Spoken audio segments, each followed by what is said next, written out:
WHO ने corona पर बहुत बड़ी चेतावनी दी है। बड़ी खबर आ रही है, बड़ी चेतावनी दी है डब्ल्यूएचओ ने। यह चेतावनी यूरोप के देशों के लिए जारी की गई, लेकिन इसका असर पूरी दुनिया पर पड़ सकता है। यूरोप में कोरोना की वजह से अगले साल फरवरी तक करीब 5 लाख लोगों की मौत हो सकती है, ऐसा डब्ल्यूएचओ का अनुमान है। जिस तेजी से कोरोना ने यूरोप के देशों में दोबारा पैर फैलाने शुरू किए हैं, उससे पूरा यूरोप बहुत जल्द कोरोना के अगले कहर का शिकार बन सकता है।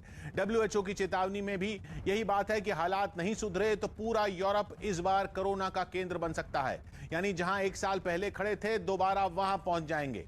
असल में यूरोप के देशों में पिछले 1 महीने के अंदर कोरोना के मरीजों की तादाद में 50% से ज्यादा की बढ़ोतरी दर्ज की गई। जर्मनी में तो पिछले 24 घंटे में कोरोना के करीब 34,000 नए मरीज सामने आ चुके हैं। ये 24 घंटों के अंदर वहां अब तक का सबसे बड़ा आंकड़ा है। ऐसा ही हाल यूरोप के बाकी देशों का भी है। पर्याप्त मात्रा में वैक्सीन उपलब्ध होने के बावजूद यह हाल है। सरकारें लोगों से मास्क लगाने की और सोशल डिस्टेंसिंग की अपील कर रही हैं, लेकिन सारे हथकंडे अपनाने के बाद भी कोरोना रुकने का नाम नहीं ले रहा।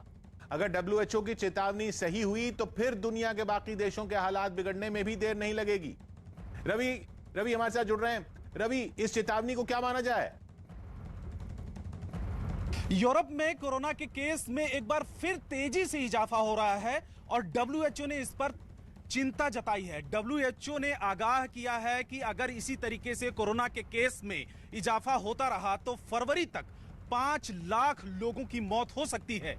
यह भी देखा गया है कि आखिर में यहां पर पर्याप्त मात्रा में वैक्सीन उपलब्ध है, लेकिन वैक्सीनेशन की रफ्तार धीमी रही है और संक्रमण दर को रोकने के लिए जो उपाय किए जाने थे वो नहीं किए गए हैं। और हालात बिगड़ने का अंदेशा अगले साल फरवरी तक है, क्योंकि डब्ल्यूएचओ ने जो चेतावनी जारी की उसके तहत यूरोप में कोरोना की वजह से अगले साल फरवरी तक करीब 5 लाख लोगों की मौत हो सकती है। जिस तेजी से कोरोना ने यूरोप के देशों में दोबारा पैर फैलाने शुरू किए, उससे पूरा यूरोप बहुत जल्द कोरोना के अगले कहर का शिकार बन सकता है। डब्ल्यूएचओ की चेतावनी में भी यही बात है कि हालात नहीं सुधरे तो पूरा यूरोप इस बार कोरोना का केंद्र बन सकता है। असल में यूरोप के देशों में पिछले 1 महीने के अंदर कोरोना के मरीजों की तादाद में 50% से ज्यादा की बढ़ोतरी दर्ज की गई है। जर्मनी में पिछले 24 घंटे में कोरोना के करीब 34,000 नए मरीज सामने आ चुके हैं। 24 घंटों के अंदर वहां अब तक का यह सबसे बड़ा आंकड़ा है। यूरोप के बाकी देशों का भी ऐसा ही हाल है। वैक्सीन उपलब्ध है, वैक्सीन सबको मिल रही है, उसके बावजूद यह हाल है। सरकारें लोगों से मास्क लगाने की, सोशल डिस्टेंसिंग की अपील कर रही हैं, लेकिन कोई फायदा नहीं हो रहा। कोरोना रुकने का नाम नहीं ले रहा।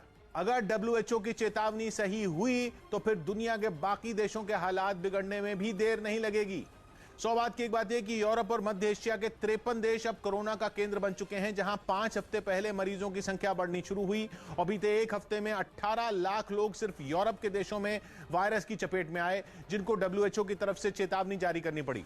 क्योंकि महामारी का केंद्र बने इन देशों में सिर्फ 8 देश ऐसे हैं जहां 2/3 से ज्यादा लोगों ने वैक्सीन लगवा ली है, जबकि बाकी देशों में अभी 50% लोगों को भी वैक्सीन नहीं लगी है और लोग वैक्सीन लगवाने में आनाकानी भी कर रहे हैं, जिससे वहां कोरोना से होने वाली मौतों की संख्या बढ़ने की आशंका जताई जा रही है।